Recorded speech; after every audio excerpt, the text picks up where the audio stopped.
ورحمۃ اللہ وبرکاتہ۔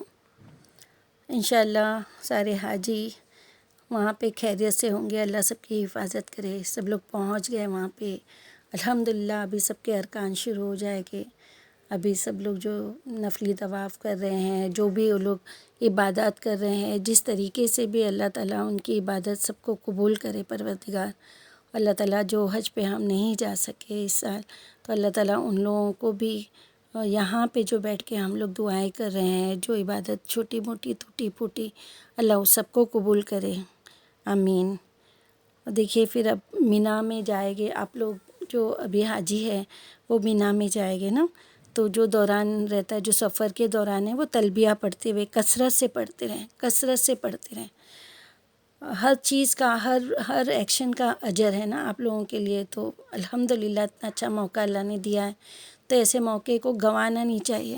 الحمدللہ جتنا ہو سکے کثرت سے تلبیہ پڑھیں، پھر ظہر سے پہلے مینا روانہ ہو جائیں یہاں سے، وہ تو آپ کے ٹور والے آپ لوگوں کو لے کے جائیں گے، تو راستے بھر میں تلبیہ پڑھتے رہیں، پھر وہاں ظہر، عصر، مغرب، عشاء، یعنی 5 وقت کی وہاں پہ نماز ادا کرے۔ اور جو مینا کا جو قیام ہے، اگر اس میں کچھ تھوڑی بہت تاخیر ہو جائے تو بھی اتنا کوئی ٹینشن کی بات نہیں ہے، لیکن ہم لوگ وہاں جانے کے بعد ہے نا بہت گھبراہٹ میں آ جاتے ہیں۔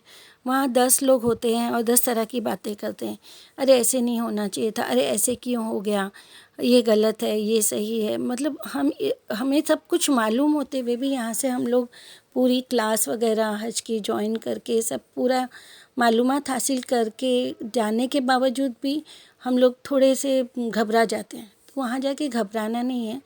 اللہ تعالیٰ نے ہمارے لیے کوئی اتنا مشکل نہیں رکھا ہے۔ الحمدللہ مینا پہنچے گے تو ٹینٹ ہوگا، وہاں پہ ہمارے لیے ساری سہولتیں ہوں گی، وہاں پہ کھانا پینا جو بھی ہوگا وہ ہمیں حساب سے لائق کا، ہماری ڈائٹ کے حساب سے ہمیں کھانا چاہیے، اور جو چیز ہمیں ڈائجسٹ نہیں ہوتی ہے تو اس کو تھوڑا اوائڈ کر کے کوئی ہلکی پھلکی چیزیں ہمیں کھا لینا چاہیے، کیونکہ ایسی جگہوں پہ جائیں گے تو ہماری جو دوائی وغیرہ ہے وہ سب ہمارے ساتھ رکھنا چاہیے، اور الگ الگ جگہ پہ ہماری دوائیاں رکھو، 2-3 بیگ ہمارے ہوتے ہیں نا، تو تھوڑی دوائیاں کو ہمیں ڈیوائڈ کر لینا چاہیے، کہ اللہ نہیں کرے کبھی کوئی ایک چیز ہماری ادھر ادھر ہو گئی تو دوسری جگہ پہ ہماری دوائی ہمیں اویلیبل رہے گی۔ اور دوسری بات یہ کہ جب ہم وہاں پہنچ جائیں گے تو ہمارا جتنا وقت ہے وہ عبادت میں گزاریں، تلاوت قرآن کرے، وہاں پہ تو بہت اچھا ماحول ہوتا ہے الحمدللہ، ایک الگ ہی ایکسپیرینس ہوتا ہے۔ جب ہم وہاں رہتے ہیں نا تب ہمیں وہ چیز کا اتنا ہم انجوائے نہیں کرتے، ہمیں اتنا اس کی اہمیت نہیں پتہ چلتی۔ جب ہم آ جاتے ہیں نا حج کر کے، تب ہمیں لگتا ہے کہ ارے وہ کتنی خوبصورت وقت تھا، کتنا عبادت کا وقت تھا، کتنی نیکیوں کا وقت تھا، ہم نے ضائع تو نہیں کر دیا، ہمارے سے کچھ کمی تو نہیں ہو گئی۔ تو اب آپ لوگ جو جا رہے ہو، جو مینا میں ابھی رہیں گے، الحمدللہ اللہ تعالیٰ ان سب کے لیے آسانی کرے، اور آپ لوگ جتنا ہو سکے عبادت میں گزارو، جتنا ہو سکے ایک دوسرے کو سپورٹ کرو، کیونکہ وہاں سہولتیں کم ہوتی ہے، تو حالانکہ وہ لوگ پوری کوشش کرتے ہیں ہمیں ہر طرح سے سہولت، الحمدللہ اللہ کا شکر، بہت اچھے سے ان لوگ ہمارا وہاں پہ ویلکم کرتے ہیں الحمدللہ۔ لیکن پھر بھی اتنے سارے لوگ ہیں، اگر کچھ اونچ نیچ یا کچھ کم زیادہ ہو جائے تو ہمیں ایڈجسٹ کر لینا چاہیے، ہماری جان سے ہوتا ہے تو ہم کسی کی مدد کر سکتے ہیں تو وہ کریں، اگر ہمارے پاس مال ہے اس سے اگر کسی کی کوئی مدد ہوتی ہے تو ہم اس سے ان کی مدد کریں، اور عبادت خود بھی کریں اور دوسروں کو بھی عبادت کے لیے، یہ نہیں کہ ہم بازو پڑوس میں نزدیک بیڈ ہوتے ہیں نا، تو ہم ہماری باتوں میں وقت ضائع نہ کریں، کہ ہم نے اگر کوئی عبادت کر رہا ہے ہم نے اس کو باتوں میں لگایا تو پھر اس کی بھی عبادت رکتی ہے، ہماری بھی نا، تو ہمیں بس ذکر کرنا ہے، اللہ کی عبادت کرنا ہے، تسبیحات پڑھنا ہے، درود پڑھنا ہے، استغفار پڑھنا ہے، پورا عبادت میں ہر وقت ایک لمحہ بھی ایسے نہیں چلا جائے کہ کل کو پچھتانا پڑے کہ ارے ایک وقت چلا گیا تھا ہمارے سے، تو ایسے نہیں ہونا چاہیے الحمدللہ۔ کبھی وہاں جانے کے بعد تھوڑی بہت تکلیفیں بھی ہو جاتی ہے، ایکچولی ہم لوگ تھوڑے پینک ہو جاتے ہیں اور گھبراہٹ ہوتی ہے، تو اس سے بھی تھوڑا بہت ہو جاتا ہے، اور اس میں کئی لوگ تھوڑے ناسمجھی سے کچھ ڈرا دیتے ہیں ہم کو کوئی باتوں میں، تو ہمیں کسی کی بات کو دماغ میں نہیں لے کے، اگر وہ گھبرا رہے تو ہمیں ان کو سمجھانا ہے اور سکون سے اپنی عبادت کرنا ہے، کیونکہ وہی ٹینشن میں ہمارے وقت نکل جاتے ہیں اور پھر وہ وقت ہاتھ سے چلا جاتا ہے، پھر وہ واپس نہیں آتا نا، دوسری بار حج کا موقع اللہ تعالیٰ نصیب کرے نہ کرے تو جو وقت ملا ہے اس میں اچھے سے عبادت کرنا ہے الحمدللہ. پھر مینا سے عرفات اور عرفات سے مزدلفہ کافی سفر ہوگا نا انشاءاللہ. تو جیسے ہی وہ لوگ سورج نکلنے کے پہلے مینا سے عرفات کے لیے روانہ ہوں گے. پھر عرفات میں ٹھہرنے کے اصل وقت ہے نا زوال کے بعد شروع ہوتا ہے. تو عرفات میں ظہر اور عصر کی نماز جمع کر کے ظہر کے وقت قصر کر کے ادا کر لیں. پھر کثرت سے اللہ کا ذکر کریں. اب اس میں بھی تھوڑا اختلاف ہے، کوئی کہتا ہے کہ قصر نہ کرے، جمع نہ کرے، الگ الگ پڑھے.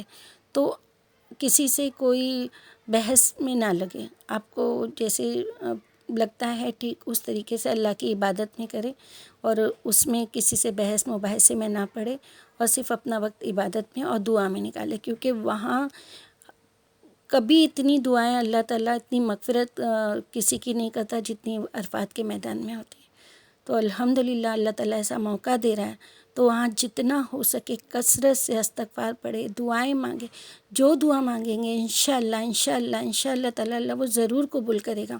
جب ایسا موقع مل رہا ہے تو ہمیں بہت پیاری پیاری اور اچھی دعائیں ہمارے آخرت کے لیے، ہماری دنیا کے لیے، ہمارے رشتہ داروں کے لیے، ہمارے بال بچوں کے لیے، ہمارے جوڑوں کے لیے، ہر ایک کتنی ضرورتیں ہیں نا. کتنی لوگوں نے ہم کو جاتے وقت بولا ہوگا نا آپ کو کہ ہمارے لیے دعا کرنا. سب کی کثرت سے نام لے کے جہاں تک آپ لوگوں کو یاد ہے سب کا نام لے لے کے دعا کریں.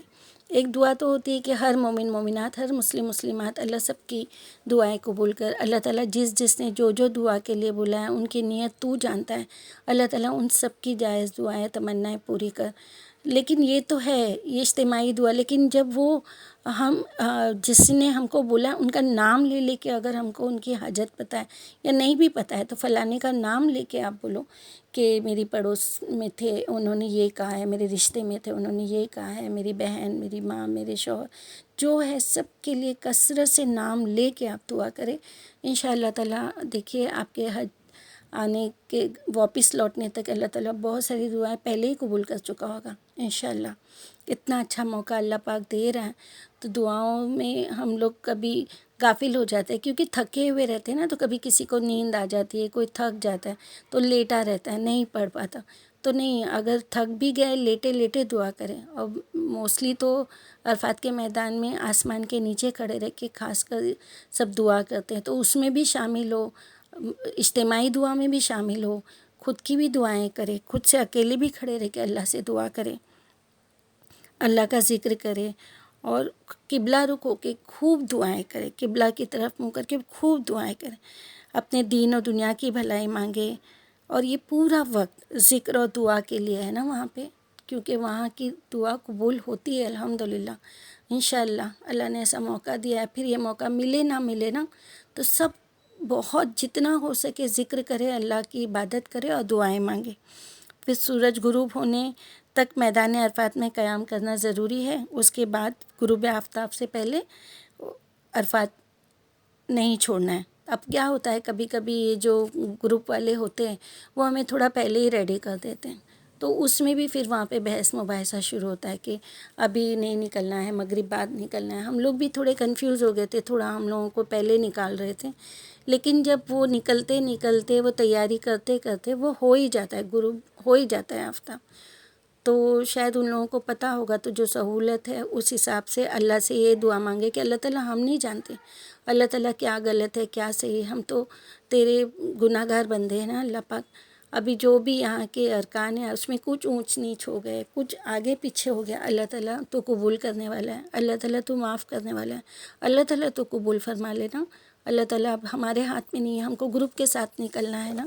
تو اگر کچھ تھوڑا وقت آگے پیچھے ہو بھی جاتا ہے اور جہاں تک کوشش کرے کہ جیسے ہے وقت، صحیح وقت نکلنے کا، اسی وقت پہ ہم نکلیں وہاں سے. پھر اس کے بعد جب غروب آفتاب سے پہلے عرفات نہیں چھوڑنا ہے، پھر نماز مغرب جو وہاں پہ میدان عرفات میں ادا نہیں کرنا ہے ہم کو. پھر عرفات سے جب ہم لوگ مزدلفہ کے لیے روانہ ہوتے ہیں نا تو وہاں پہ جو غروب آفتاب کے بعد عرفات سے نکلیں اور مزدلفہ پہنچ کر رات وہاں پہ ہم کو آسمان کے نیچے گزارنی ہے روڈ پہ. الحمدللہ سوچ کے ایسا لگتا ہے نا، لیکن اتنا خوبصورت نظارہ ہوتا ہے وہ، اتنا خوبصورت اور اتنا سکون بھرا ہوتا ہے نا الحمدللہ.